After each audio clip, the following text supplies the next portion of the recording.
So I'm going to talk to you about Elysium Discover, which is our latest analytics platform that we are delivering out to our health information exchanges. So what is Discover? It's a data access platform. As you might be aware, our health information exchange sites are transactional databases and the like. This is a whole data layer platform that we've introduced and have several customers using at this point. It's got pre-built integration with Elysium Exchange. That's our health information exchange, but it can it takes all of the health information exchange data from those transactional data stores and moves it into this platform for analytics and secondary use. I would point out that not only is it pre-integrated with the Elysium Exchange, but this can work with any health information exchange, so it's not limited to just our platform. It has a very rich canonical data model. I'll talk a little bit more about that in a minute. We then take the data after some enrichment and we turn it into very rich particular data marts that can be used by third-party reporting tools and our own reporting tools. Integration with analytics engines, particularly some of the ones that Ingenix already has. So this is a very rich, strong data layer platform. We are releasing the modules as they come to market piece by piece as opposed to waiting to release a complete set. So we've already released to our customers the data usage analytics so that they can analyze how their end users are utilizing the health information exchange. We also have usage analytics for meaningful use that we just completed so that our HIE customers can do meaningful use reporting for the physicians in their marketplace. Next up after that will be our public health data mart. So we'll get a little bit more into this. The set includes ETL, which is extract, transform, and load. So we can take the data from multiple settings as it exists right now, move it into this rich data layer, and then publish those data marts and schemas. So what is it built on? This is built on the latest IBM DB2 with pure XML technology. So we're moving this data to a very, very robust platform that's been tried and true in the industry. We're building the front end on Red Hat JBoss for the presentation layer and the dashboards that you'll see. And then we also have the Pentaho suite, and this is an open source suite for building reports, canned reports, and ad hoc reports on the front end of this database.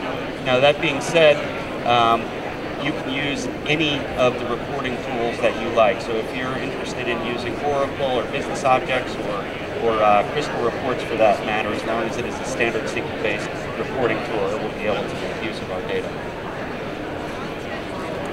So at a high level, I want to explain what this product does and how it does it. We have our Elysium Exchange.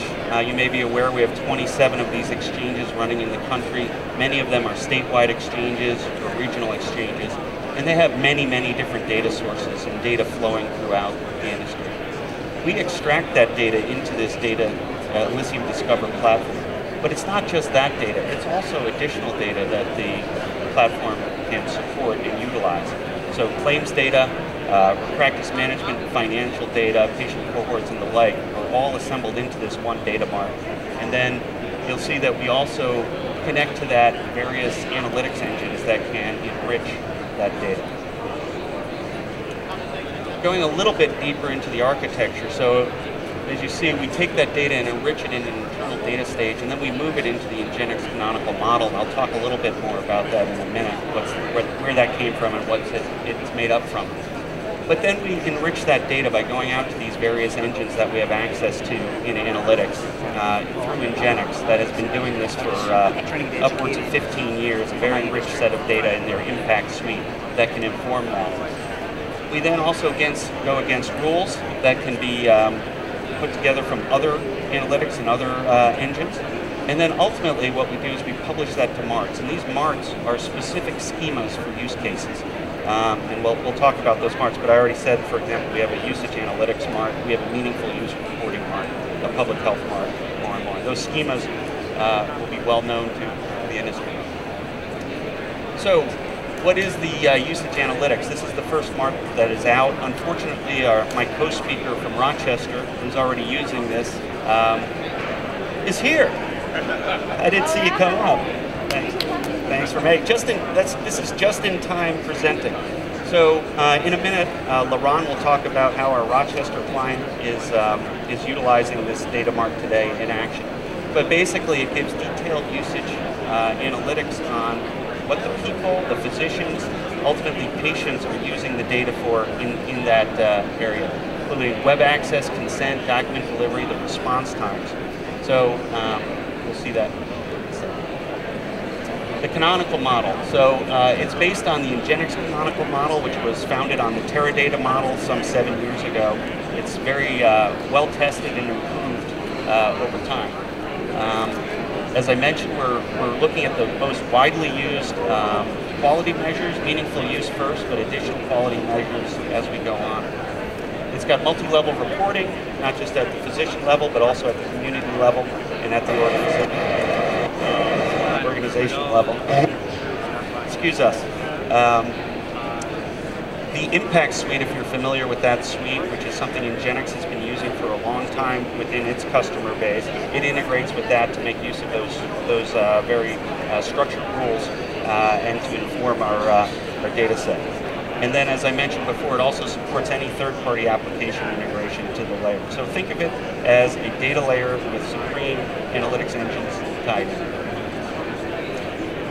We haven't released this one yet, but the next one on deck will be our public health. It allows us to do biosurveillance and a number of other things with the data layer. So with that, I'd like to turn it over to Laurent.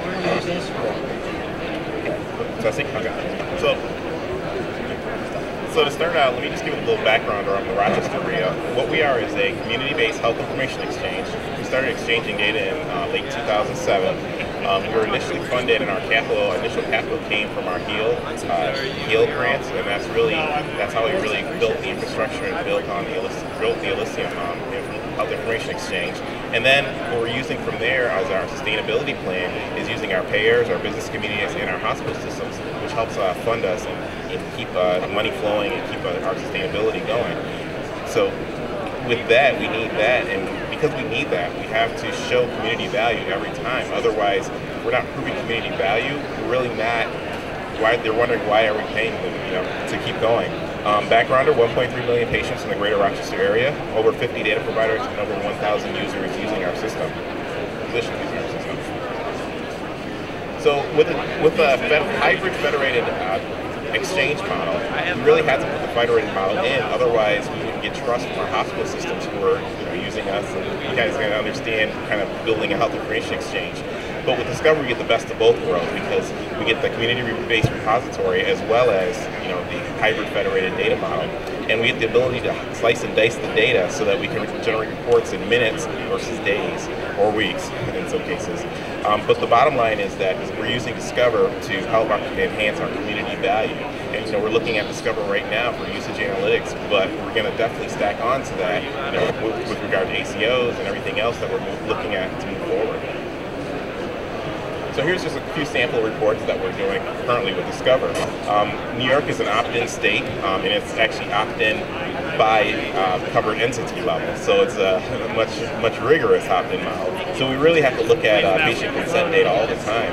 We really have to gauge where we are with consent and just seeing how actively patients are consenting in our community.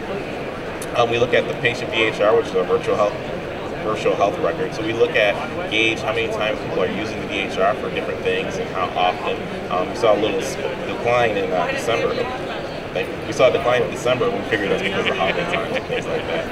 And then we also, because we're charging hospital systems to be part of us, we're also charging for results delivery. So we really have to Discover to figure out, okay, how many reports are we delivering per month so that we can build back the hospitals once we to move forward, just to keep funding going. And with that, I'm going to turn it back over to Glenn. Yeah, thanks. It's really fantastic, the growth that those slides show. I don't think we would have known that without having Discover in place and showing that growth. That's really fantastic. As I talked about, I won't go into detail here on the canonical data model, but suffice it to say it's a well-structured data model that suits the purpose for this. It's about as robust as you can get in the industry. Ingenix has been maintaining that data model centrally, and it's going to be used for all of its analytics products. As I mentioned, it was originally created from Teradata, which is a well-regarded data model, and then it's been custom tailored and maintained by Nginx since. With that, if there are any questions on Discover, on the data model, on the platform, or anything for Laurent on what they're doing in Rochester, we're available for those questions. No. I would love to learn about your experience working with how to see the whole beginning delivery. So the question for Laurent was how did you get the physician experience, and how are they, I guess, accepting Rochester RHIO?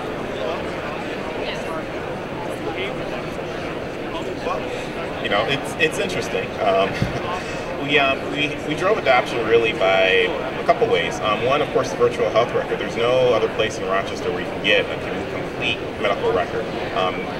All of them have access to their wherever they have rights to, or they might have access to some of the radiology sources, but there's no place where you can get one section of data.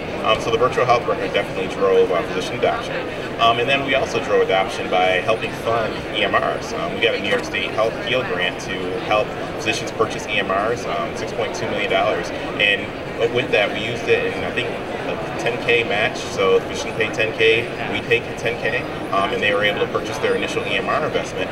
With that, and I think we got over 80 practices on that. So with helping them purchase an EMR and having a link to the RHIO, that's what really drove adoption with our results delivery model. Yeah. So.